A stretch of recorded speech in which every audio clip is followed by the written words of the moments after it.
two brothers are on a mission to risk everything to move their family cabin.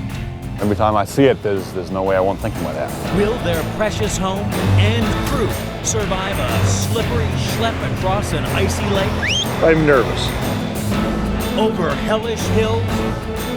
Worst case scenario, we wreck everything. And through blinding blizzards? It's a disaster. This icy roller coaster ride is nothing short of one massive move. They're leaning so far Brothers over. Sean and Wayne Bodenstad run a busy winter sports resort in Wapati Valley, Saskatchewan. During the holidays, they like to kick back and relax at their family's lakeside cabin in Kibabeskau. This luxury, three-story wood-framed home was built for their parents in 1986. It holds a special place in their hearts. My parents were going to retire at the lake, and unfortunately my dad passed away before that day ever came. Sean and Wayne lost their father in 2010, and this cabin is full of memories. Every time I see it, there's no way I won't think of my dad, so there's definitely a sentimental attachment. With a busy resort to run, Sean and Wayne don't have time to look after the cabin, let alone enjoy it with all their family. So they make the bold decision to move it to the resort. It sounds crazy to move a 70-ton house, but it's the only way the brothers and their families will ever get to use their cherished family home. This move isn't going to be cheap. It'll set Sean and Wayne back $20,000. Building the new foundations will be another $10,000, bringing the total cost to $30,000. But to them, it's a price worth paying. Yeah, I think my dad would probably sitting down with us right now, and he'd be impressed. Especially as this cabin is heavy, weighing in at 70 tons of solid spruce. Shifting at 50 miles from Kibabeskau, across the Canadian wilderness to the Brothers Ski Resort in Wapati Valley will be a dangerous challenge. And right at the start is one big, treacherous obstacle. To reach the road north, the house must first get around a vast lake. For a job this big, only the province's leading house movers will do, Carrie and Jim Neufeld. It's about 1,100 square feet per floor, and the weight is quite a bit more than a bungalow home. We're looking at about 140,000 pounds, 130,000 pounds for the structure. The route around the lake is blocked by trees. These are protected and cannot be cut down. So the team must haul the house across the lake itself, which right now is like a skating rink. The ice on the lake is but that's not deep enough to support the 70-ton house. So the team's first task is to build a 2-mile reinforced ice road across the lake. They'll repeatedly flood a path with water, leaving it to freeze each night. Layer by layer, the ice will thicken up. The ice needs to be well over 4 feet deep to support the hefty house. That's a lot of ice they've got to make. To build this icy highway, the crew call in Gary Kozar, the best ice road builder this side of Saskatchewan. This is fairly late in the year to be looking to make ice roads. Gary drills holes in the ice at 60-foot intervals across the lake. He lowers in pumps to channel the water onto the ice to flood the roadway. It's a matter of judgment. You don't want to put on too much. You want to put it on in thin layers, a maximum of 1 inch to 2 inches. And you keep repeating this day after day after day. While the ice road starts to take shape, Carrie's foreman Jim prepares to haul the house off its footings and load it onto the truck. Okay, here we go. And straight across, you would do the same thing? That's the beam. The house sits high on the riverbank, 6 feet above the ice road. To load it onto the truck, the team must roll the house along 2 steel beams over the edge of the riverbank. They must leapfrog roller skates underneath the house until it reaches the ice road. Only when the house clears the bank can they load it onto wheels, hook up the truck, and get rolling across the ice. Cold is really hard on all the equipment, and the hydraulics, it just doesn't respond the way you want it to, so everything seems to take about twice as long. It's minus 30. The steel roller skates are frozen solid.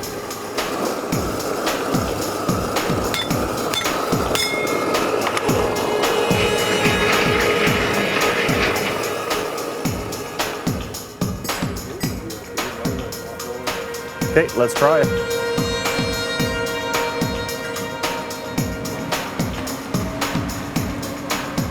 The house slowly rolls over the ice. There's a lot of weight, so you can hear the rollers. There's some stress on them.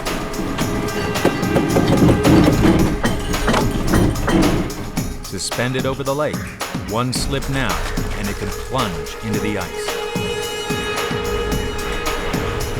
With wheels under the rear and a truck hooked to the front, the cabin's epic journey is set to begin. There's been a few sleepless nights when this thing could derail real quick and this move is done, like it's over. It's 7 a.m. in rural Saskatchewan. And after successfully rolling this 70-ton, 3-story summer house onto the ice,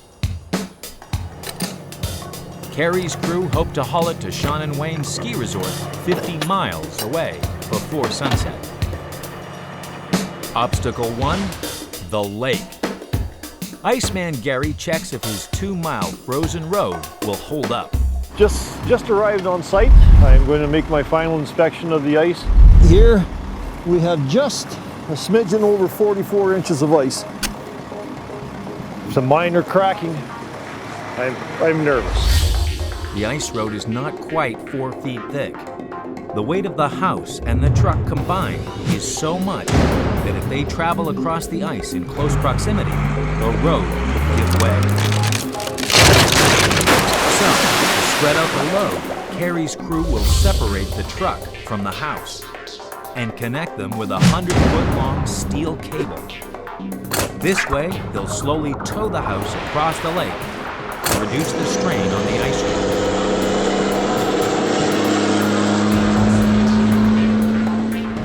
I'm going to try to... Carrie briefs his crew on the dangers ahead on the first stage of this 50-mile move. I'm just going to touch a few things on safety in case a dolly drops through the ice. We're going to keep that load moving. If that happens, Jim, I'm going to wave you and you're just going to put full throttle. In other words, if the ice cracks, floor the gas, boys, or risk sinking to the bottom of the lake. There's a lot at risk. I mean, we stand a lot to lose here, but I don't know if we can do anything more. Jim has drawn the short straw and is driving the lead truck. Okay, let's go!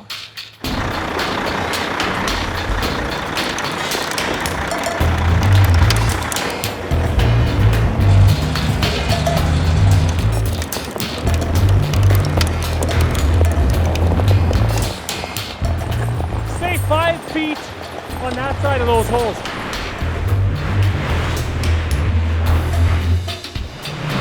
Keep in mind that ice is the strongest under its first load. After that, it starts getting weak.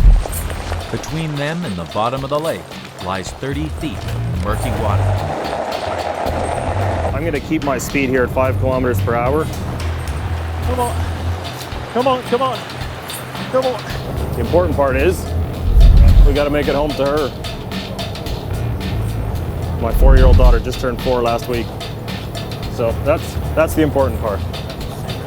Safety first, you betcha. That truck in the back could be in danger.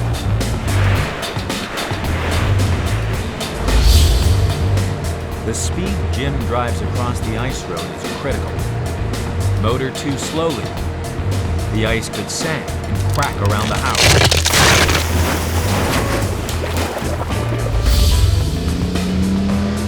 Drive too fast. A wave of water could form underneath the ice, rising to crack the surface.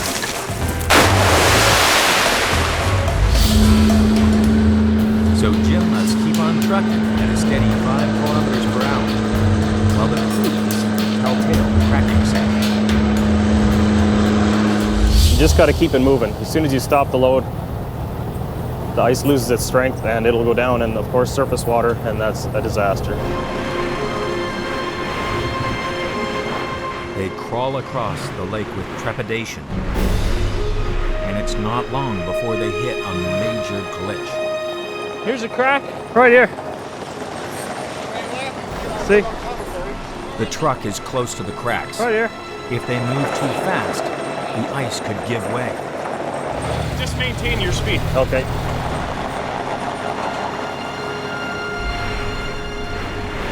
About another 40 feet.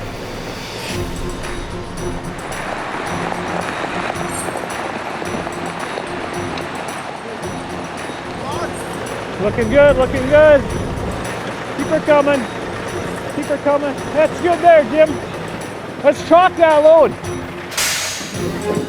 Sean and Wayne can't believe it. Their home reaches the other side of the bank in one piece. But they can't relax yet. There are bigger hurdles to come. I don't think it could have went any better. I was so happy. Gary's not taking much credit on this project for himself, so I'll give him some credit. Thanks, Gary. Gary, come on in. All done. In Saskatchewan, the move crew have hauled Sean and Wayne's tall timber cabin across a frozen lake. Now they have an even bigger challenge, an icy mountain to climb. 12 p.m. Gary's crew must drive it up a steep hill to reach the road north. This hill is our next hurdle. It's the only thing that I'm really concerned about, stress on the house. The hill is extremely steep and very tricky for a heavy house to climb. It could put a lot of pressure on the cabin's rear walls, with catastrophic results. Collapsing massive. To reduce the strain on the back of the house, Gary plans to jack up the rear wheels to the load as level as possible. Wooden wedges will keep the building extra steady as it makes its ascent.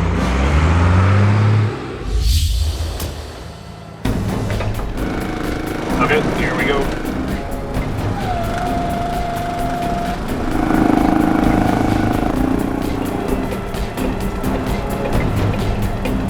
With the house level, the tug of war begins to winch it up the hill. All right, let's pull it ahead. If the line breaks or something like that, I mean, there's no way our truck will hold it. It's going to slide back down. Worst case scenario, we wreck everything.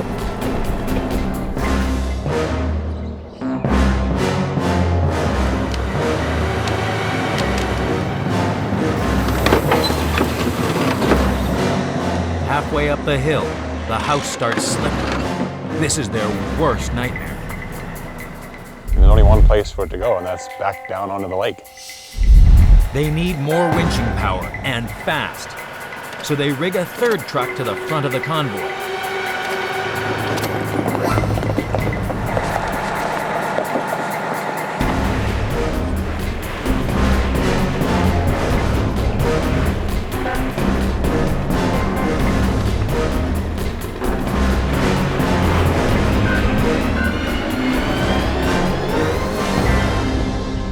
I'm the luckiest guy in the world. I got the best staff possible. They're amazing. You guys see it. If things continue to go the way that they are, I think we're in great shape. But you know, Mother Nature can play some crazy tricks on us. 2 p.m. They've made it up the hill, but now have 48 miles of narrow country roads, all before nightfall. 4 p.m. The team face yet another challenge. Low-slung power lines. The house may be too tall to squeeze underneath. What we're doing here now is just getting a confirmed height on the building. We think it may be taller than what we had anticipated, so it's a pretty big deal. Well, we have to make sure we have enough clearance between the building and our energized lines. Maybe if they're too close, they could flash across onto the building and damage equipment and have an outage. The electricians have bad news for Kerry's crew. We're 11-9. No. Yeah.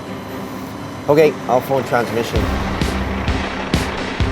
The only way to drive down this road is to get the electricians to raise the cables. Every single one. It's stop-start, stop-start, until the mother of all power cables brings this move to yet another halt. It supplies a huge amount of customers. It's part of the main grid, 138,000 volt line that we need to be at least 6 feet away from. If you get closer than, I think, 6 feet, the building has a metal roof, so it'll act like a spark plug and it'll just drive right through the house and be a catastrophe. So, how are we doing? Guys isolating the power line right now. Crews ready to roll. They want you to send trucks ahead to control traffic, and you can start going that way. Okay, I'll get in the truck, I'll let them know, and away we go.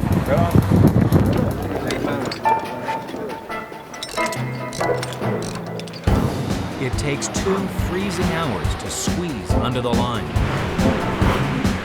And just as they get back on the straight and narrow, Mother Nature has another surprise for them, a blizzard.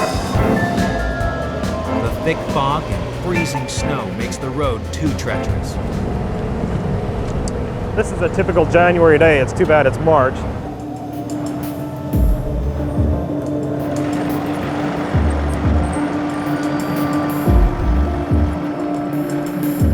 The team are forced to pull over for the night. There's just too much ice. We're not going to jeopardize the house and take it down an icy hill like this, though.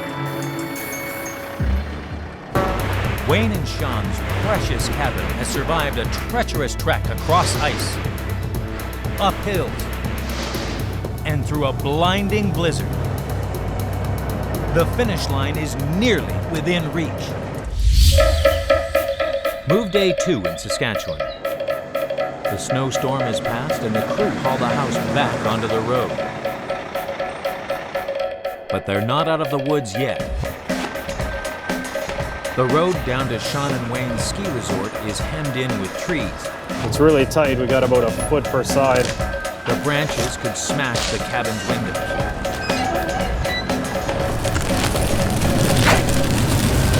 And we got to stop. Some trees in the way we're going to have to remove. There's a few there.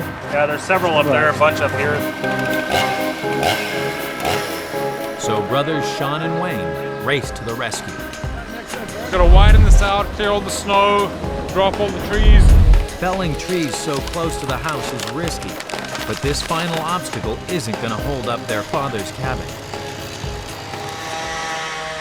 Right behind us is the corner, so we're only 300 yards from our getting out of the woods here.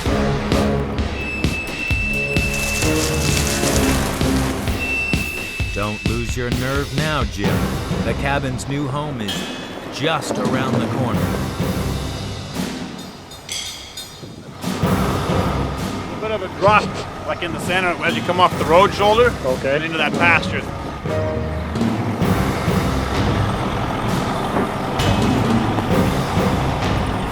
After hours on icy roads, the cabin finally arrives at Sean and Wayne's ski resort.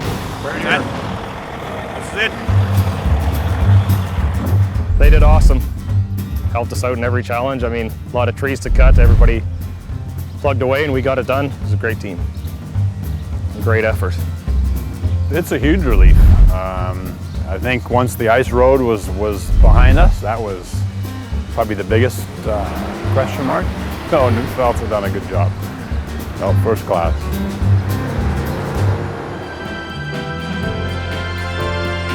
4 months after the move, the brothers have wasted no time completely renovating the cabin. We're absolutely ecstatic with the way the whole project came together. With the cabin sat firmly on the new foundations, they've given the house a beautiful makeover from top to bottom. Thanks to the move team, the family can enjoy their father's legacy all year round for many generations to come. he was always up for a challenge, so I'm sure he's still looking down on us, and I'm sure he's got a big smile on his face. It feels good that it came together and it's still in the family, and it's going to be here for many years to come, so it's great.